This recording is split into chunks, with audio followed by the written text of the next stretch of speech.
Bom dia, igreja. Tudo bem? Vocês estão felizes? Eu trago um abraço lá do pessoal de Valinhos para vocês, pastor Luiz. E é muito bom para mim estar aqui nesta manhã com vocês. Posso pôr um pouquinho?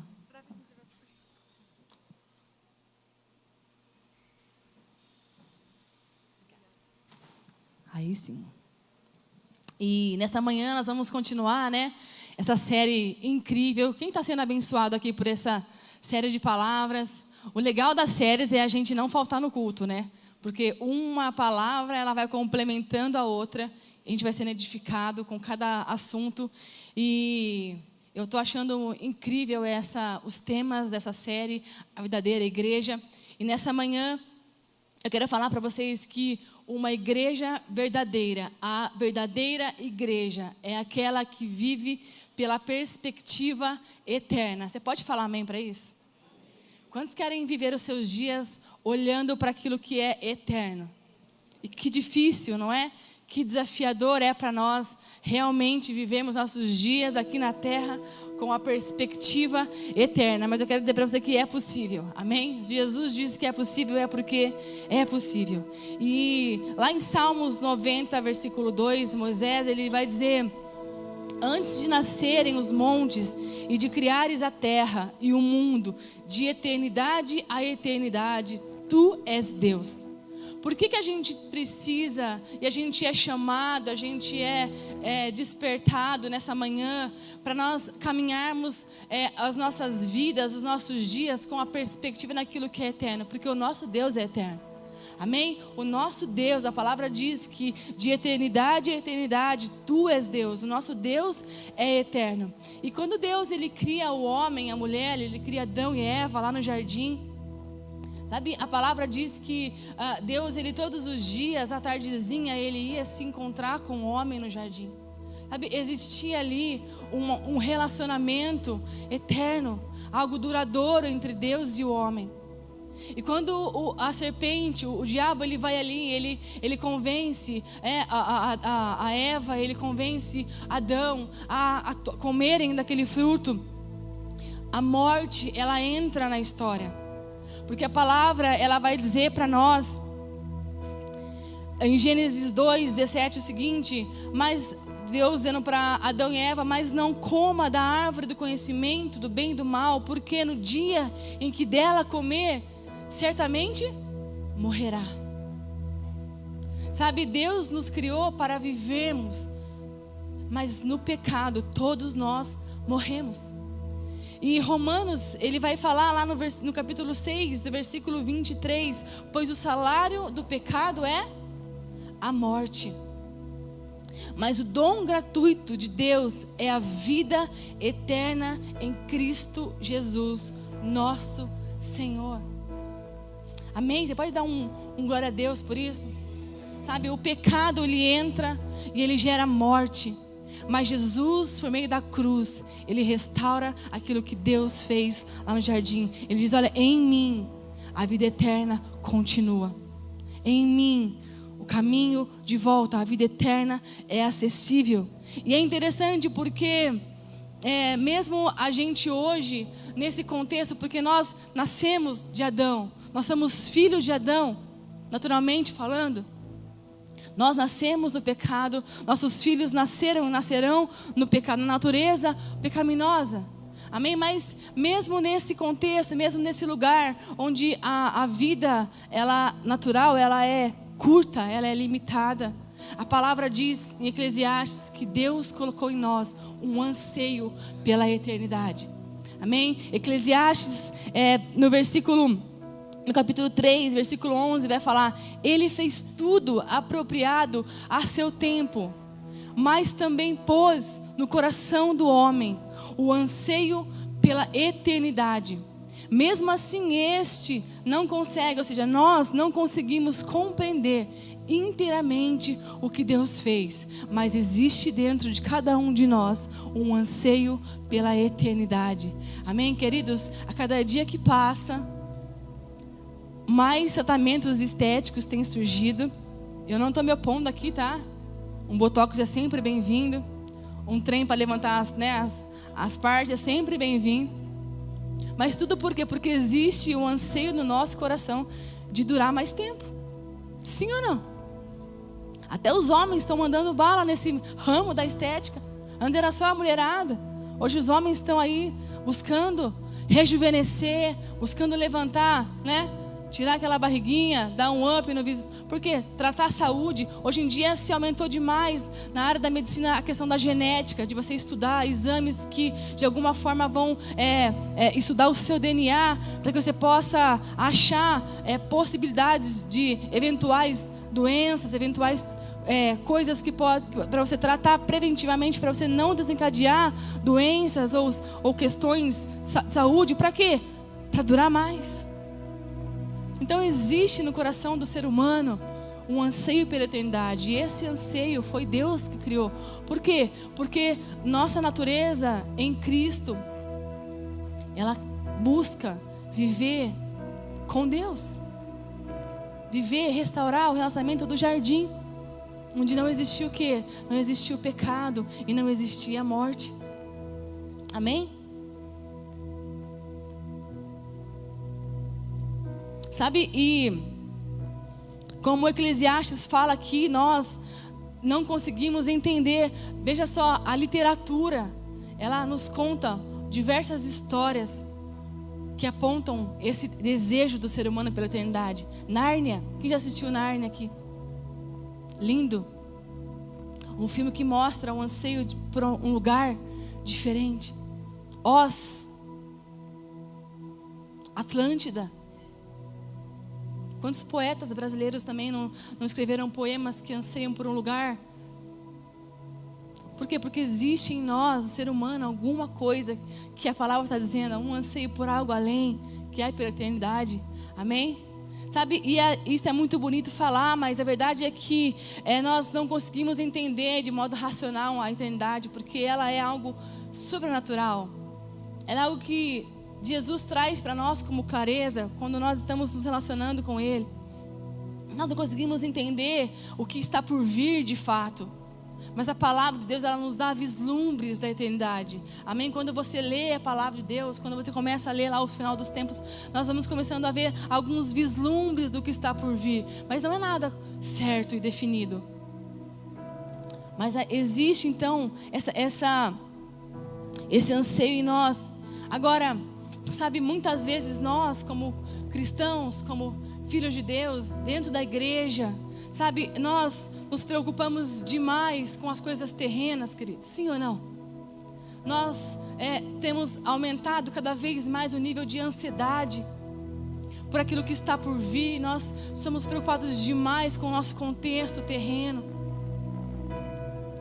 com o que aconteceu, com o que está acontecendo, com o que vai acontecer. O nosso coração vai caminhando, mesmo dentro da igreja, mesmo às vezes buscando a palavra, mesmo se relacionando com Deus, e nós vamos vivendo em função daquilo que acontecerá num curto espaço de tempo, ou seja, das coisas terrenas. Sabe, eu e você, nós vamos durar aqui com botox ou sem botox, com exames ou sem exames, mas nós vamos durar aí 80, 90 anos. Se eu chegar lá, igual a dona Ruth, eu falo para a dona Ruth, se eu viver metade do que você viveu, eu estou feliz, posso morrer feliz. Quem conhece a dona Ruth aqui sabe o que eu estou falando, né? Nadando 100 metros, raso, pá, meu Deus, lendo a palavra todos os dias, olhando para aquilo que é ensinamentos. E eu falo, se eu chegar lá, setentinha, pastor Rolando, pastora Jael, pastor Mário, pastora Luísa, nossos conselhos, que vivem sabiamente. Então nós vamos viver aí até 100 anos, alguns mais fortes, 110. Se você pode dizer amém. Mas é isso, queridos, é um século, nada mais do que isso. Agora, o quanto existe depois disso, queridos? Lá em Valinhos eu ministrei essa palavra semana passada, e meu tempo aqui é mais curto. Lá eu posso folgar no tempo. Lá quem manda sou eu. Aqui não, aqui eu tenho regra. E eu fiz aquele exemplo da corda, que a gente pega um pedacinho da corda e a gente olha, isso aqui é a nossa vida terrena. mas existe um resto de uma corda inteira que é a eternidade. Eu quero dizer com isso, para entrar na palavra, é que o como nós vivemos aqui na terra vai influenciar a nossa eternidade, amém? Vai influenciar nossos dias na eternidade. Por isso nós temos que viver hoje como igreja uma perspectiva eterna, correta, alinhada, para que a nossa eternidade, nossos dias com Jesus pela eternidade sejam dias gloriosos, dias poderosos, amém? Aleluia. Eu quero falar nessa manhã quatro pontos, rapidamente, que vão nos levar, vão me levar e levar você a mudar a nossa mente e realmente entrar nesse lugar onde eu vivo pela perspectiva eterna, amém? Número 1, uma pessoa, uma igreja que vive na perspectiva eterna é aquela que pensa nas coisas do alto. Não precisa abrir a Bíblia, mas eu vou ler para você, Colossenses 3, do versículo 1 ao 3, fala assim: portanto, já que vocês ressuscitaram com Cristo, procurem as coisas que são do alto, aonde Cristo está assentado à direita de Deus. Mantenham os pensamentos nas coisas do alto e não nas coisas terrenas, pois vocês morreram e agora a sua vida está escondida em Cristo. Sabe, logo depois desse trecho na palavra, você pode ler na sua casa, no seu devocional, mas Paulo começa a falar sobre uma guerra espiritual, uma guerra que existe entre a nossa carne e o nosso espírito. E de fato, nós já pregamos aqui várias vezes, e é verdade, existe uma guerra, existe uma luta entre a nossa carne, porque a nossa carne quer pensar nas coisas terrenas, ela quer pensar no que é carnal, no que é visível. Enquanto nós somos levados por Cristo a pensar nas coisas do alto, a viver pelo Espírito, a viver pela fé, naquilo que não se vê, se crê, mas não se vê. Então existe uma guerra constante. Paulo vai falar assim: olha, cuidado com a imoralidade sexual, com os pecados da carne. Logo depois. E quando eu falo que pensar nas coisas do alto, queridos, é a gente olhar para a perspectiva eterna, porque muitas vezes, presta atenção, pensar nas coisas do alto vai gerar em nós um sentimento de desvantagem.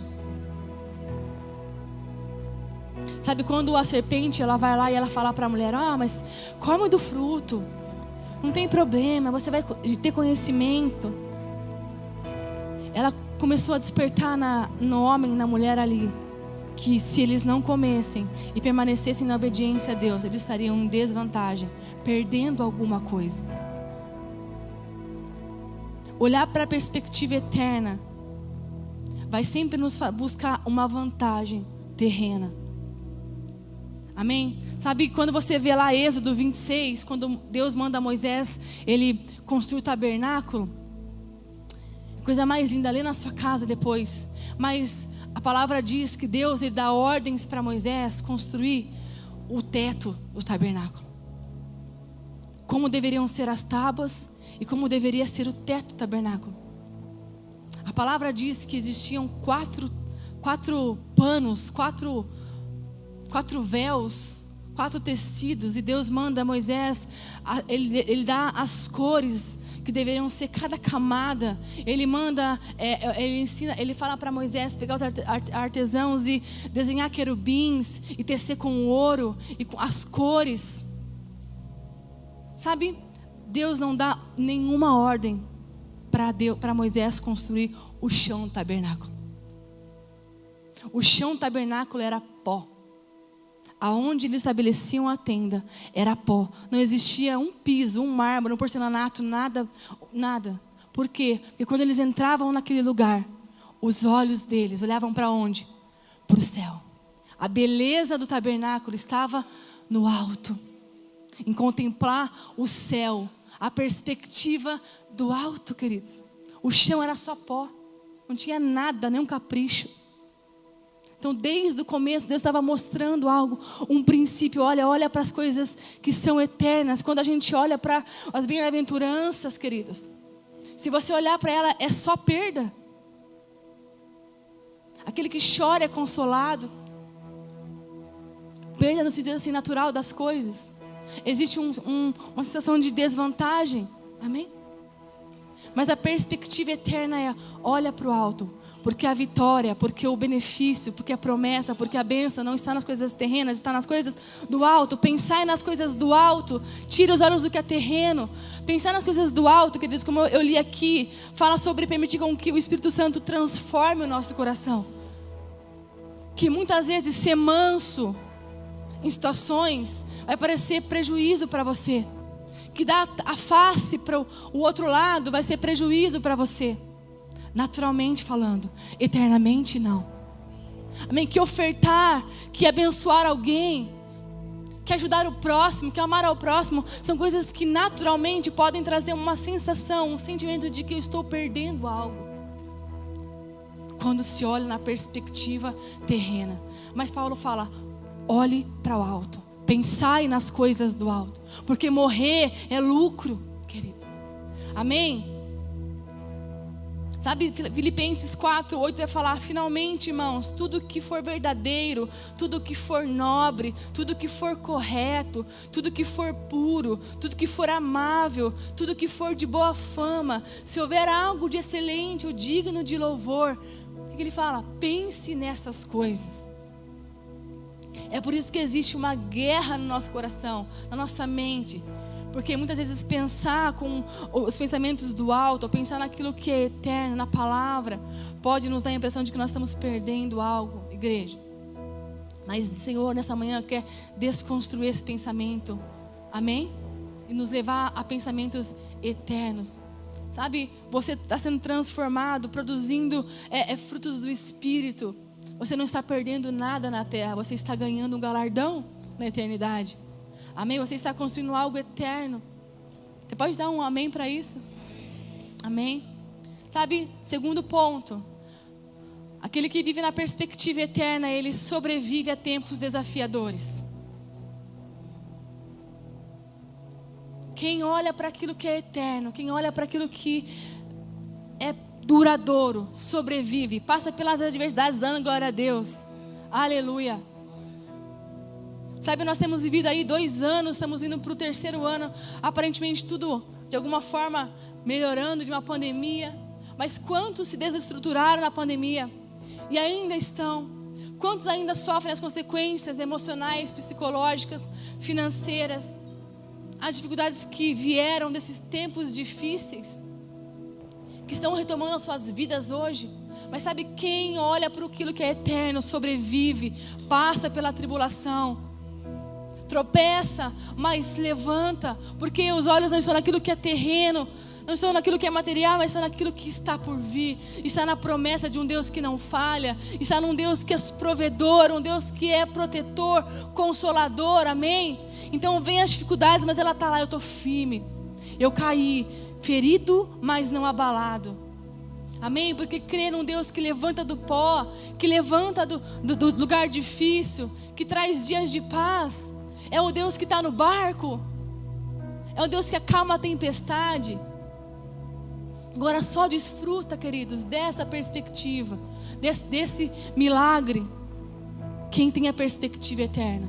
Muitas vezes a gente não experimenta o poder de Deus na nossa vida, nas dificuldades, porque nós estamos olhando muito para baixo. Pedro, ele olhou para baixo e afundou no mar.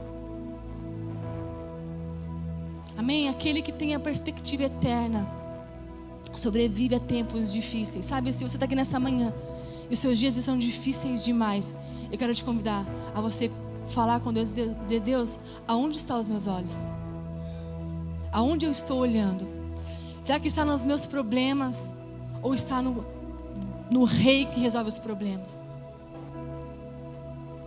Amém? Aquele que tem a perspectiva eterna, queridos, é aquele que sobrevive, que passa, supera as adversidades. 2 Coríntios 4:16 vai dizer assim: pois não desanimamos, embora exteriormente estejamos a desgastar-nos, interiormente estamos o quê? Sendo renovados dia após dia, pois os nossos sofrimentos leves e momentâneos estão produzindo para nós uma glória eterna. eterna, que pesa mais que todos eles. Assim, fixamos nossos olhos não naquilo que se vê, mas no que não se vê, pois o que se vê é transitório, mas o que não se vê é eterno, queridos. Aleluia, aleluia, aleluia. Sabe, Estevão, um mártir, ele foi um homem que morreu ali apedrejado. Olha que interessante, a palavra diz que ele pregando o evangelho, ele levando a palavra, ele vivendo na perspectiva eterna, desgarrado das coisas naturais. Ele é pego então por aqueles homens e a sentença dele foi ser morto, apedrejado. E a palavra vai dizer que então eles colocam Estevão naquele lugar para ser morto, apedrejado. E a palavra diz que Estevão fitou os olhos aonde, queridos? Nos céus, queridos. A palavra vai dizer, mas Estevão, cheio do Espírito Santo, fitou os olhos no céu e viu a glória de Deus. E Jesus estava à direita do Pai, de pé, o esperando naquele momento. Quantas vezes a gente, no meio de uma dificuldade, a gente vai fazer isso? Você faz isso, você fala, Jesus, seja honesto consigo mesmo. E Estevão fala, ele olha, ele fita e ele diz, Jesus, perdoa essas pessoas. Nós precisamos perseverar na promessa, queridos, na palavra de Deus, que é eterna. Tudo passará, mas a palavra permanecerá para sempre. O nosso Deus é um Deus de eternidade, amém? Terceiro ponto, queridos, uma pessoa que vive na perspectiva eterna, uma igreja que vive na perspectiva eterna, ela deixa legado. Queridos, são dias onde nós nos preocupamos demais com o que nós estamos construindo naturalmente falando. Sabe, não existe nada errado entre você ter patrimônio, entre você ter bens, entre você ter uma vida boa. Eu oro a Deus e eu oro lá em Valinhos para que Deus mande muitos empresários, muitas pessoas cheias de recursos, porque nós temos tantos projetos maravilhosos que Deus tem nos dado lá e precisamos de recursos para colocá-los em prática. Então, não existe problema, amém? Seria muita hipocrisia dizer que nós não podemos desfrutar das coisas naturais. Porque nós estamos aqui então, é ou não é?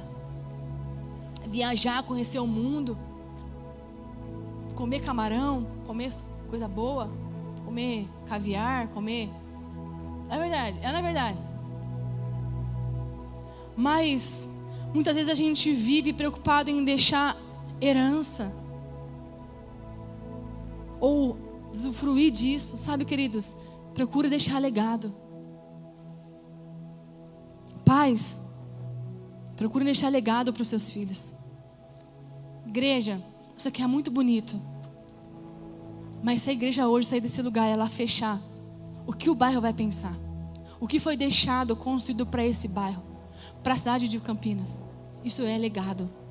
Quem anda na perspectiva eterna deixa legado. Mais do que coisas naturais e terrenas, deixa-se princípios, deixa-se valores, deixa-se ensinamentos. Nós temos que ser uma igreja que se preocupa muito mais com as pessoas do que com a estrutura, do que com o nosso bem-estar aqui dentro. Amém? Pessoas, uma igreja que é verdadeira, ela sempre olha para pessoas. Se os seus olhos não estão em pessoas, queridos, a sua perspectiva não é eterna. Nós temos que alinhar isso em Deus. E eu falo por mim. Se o teu coração não está queimando por pessoas na sua casa, no seu trabalho, aqui na rua, no seu bairro, no seu condomínio, se algo não queima, a nossa perspectiva não é eterna. Porque quem tem a perspectiva eterna busca deixar legado. Amém? O que você tem nas mãos hoje? O tempo, talento, tesouros. E o quanto isso está sendo usado para abençoar pessoas. Pessoas que precisam entender que elas foram chamadas para uma vida eterna com Cristo. Amém? Desfrute sim da sua vida terrena, das bênçãos que o Senhor te dá.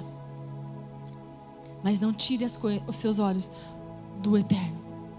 Deus, com quem eu posso abençoar com a minha sabedoria? Quem eu posso abençoar com os meus recursos?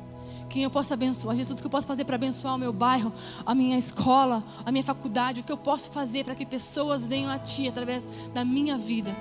Amém, queridos? Aleluia. Sabe, C.S. Lewis, ele tem uma frase muito linda. Ele fala assim: tenho de manter viva em mim a chama do desejo pela minha verdadeira terra natal, a qual só encontrarei depois da morte, e jamais permitir que ela seja arrasada ou caia no esquecimento. Ou seja, nós temos que sempre lembrar da perspectiva eterna.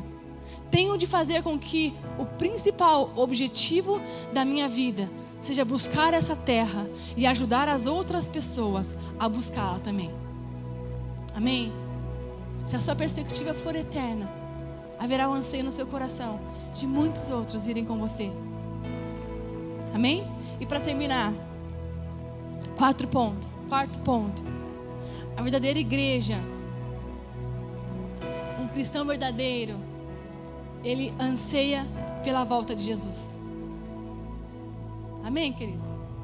Sabe, é muito bonito falar isso, né? Não é romântico?